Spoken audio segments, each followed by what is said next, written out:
Welcome to AI Champions. I'm your host, Chris Budihas, and joining me virtually from the beautiful country of Sydney, Australia, though he's originally from Germany, is Jens Pistorius with Incepto. Jens, how are you? I am very, very good. Thanks for having me on the show, Chris. No, thanks for taking the opportunity. And it's not lost on me that you are up in the middle of the night based on the time change. And like I told you earlier, you know, Australia, we love, well, Australia and Germany, we love both those countries. So I tell folks, if you're going to travel, those are two great places to go. So, but you're here to talk about AI, as I am too. So talk to us about Incepto. What do you guys do? What are you doing in this AI space?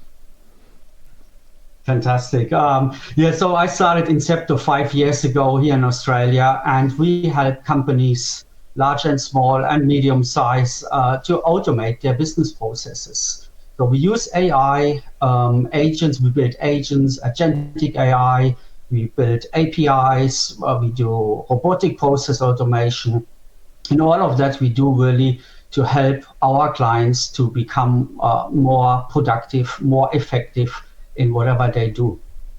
Yeah, so you're the spectrum of businesses you're working with go from anywhere from manufacturing to IT to I imagine marketing. So you're agnostic on what the business segment is.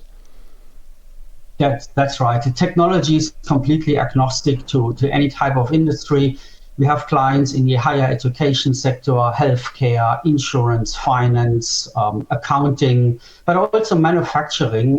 So every company would have some back office operations, and that's where we come in. We look at your business processes. We see how we can automate them. Are they repetitive? Are humans involved in those business processes? What is the best technology? Should we build agents, or should we use more robotic type of automation?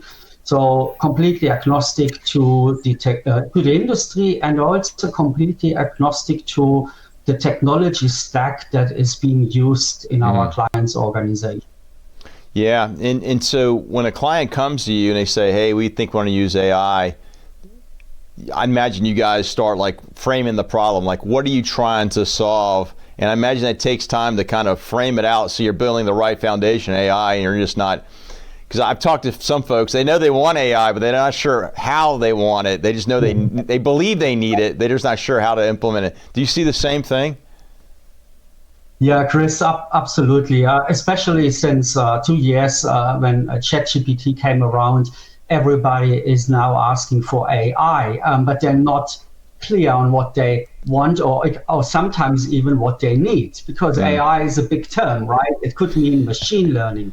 It could mean Gen AI. Maybe we need to deploy large language models. Or maybe the problem can be solved with something much simpler, such as an API integration or some user interface automation. So we help our clients, we advise them, and also we build the solution, implement and operate it. Yeah. So more recently, easily, there is a lot of buzz about Gen AI. And what we have seen now is we have now a much better toolbox than we used to have before. We used to have always machine learning, and we trained machine learning models. But now with Gen AI, we can really combine the best of all the worlds into one solution. So the number of business processes that can now feasibly and viably be automated has basically skyrocketed. Yeah, it's funny. I was talking to somebody about this, and I did another podcast where we talked about, the book is Kavita Gansand's book called A Business Case for AI, and she talks about you got to frame the problem, you got to understand it, and there's a framework to kind of work through this, and then understanding what you're doing. But she lists 8 myths, and one of the myths was AI is going to take our jobs. Are you actually seeing that? You see job reduction as a result of AI implementation? I'm sure there's some upskilling, and then people have to be retrained in some areas. Is that something you're seeing? No, not exactly. And I think the problem is not as simple, but I've done some research in that, and that topic has been around for a number of years now. So what we're seeing is overall there is a net increase in jobs due to the use of technology. because it also creates jobs. But we also acknowledge that certain jobs or activities within jobs can be replaced with technology. So we're not really arguing or saying that we replace jobs, because none of those solutions that we build covers the whole spectrum of what a job entails. But it performs certain steps that you do, mundane, repetitive tasks, very often tasks that you actually, or that people don't enjoy doing. So these are the tasks that we automate, and we free up time of people to do other tasks that require, creativity, collaboration, brainstorming. These are the things that we don't build solutions for yet.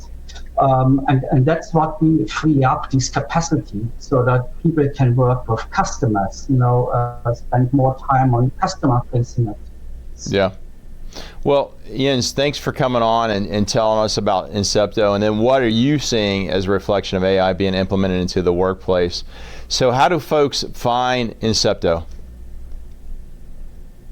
Oh, you go to incepto.ai, or when you're in Sydney, you give me a call or you buzz me on LinkedIn, and I show you the beautiful town, the beautiful city of Sydney. But otherwise, go to our website, incepto.ai. Well, thank you very much, our Dankeschön. I appreciate you taking the time to talk about Incepto and tell us a little about yourself. We're going to take all that contact information, put it in our show notes, and post it out to the greater world. So thank you very much again, Jens. Thank you. Have a good day. Yeah, bye. You too. All right, folks, you like what you heard, please share us. I highly encourage you to reach out to Jens and myself. Please share our content. And then we'll see our next segment, Live with Gratitude.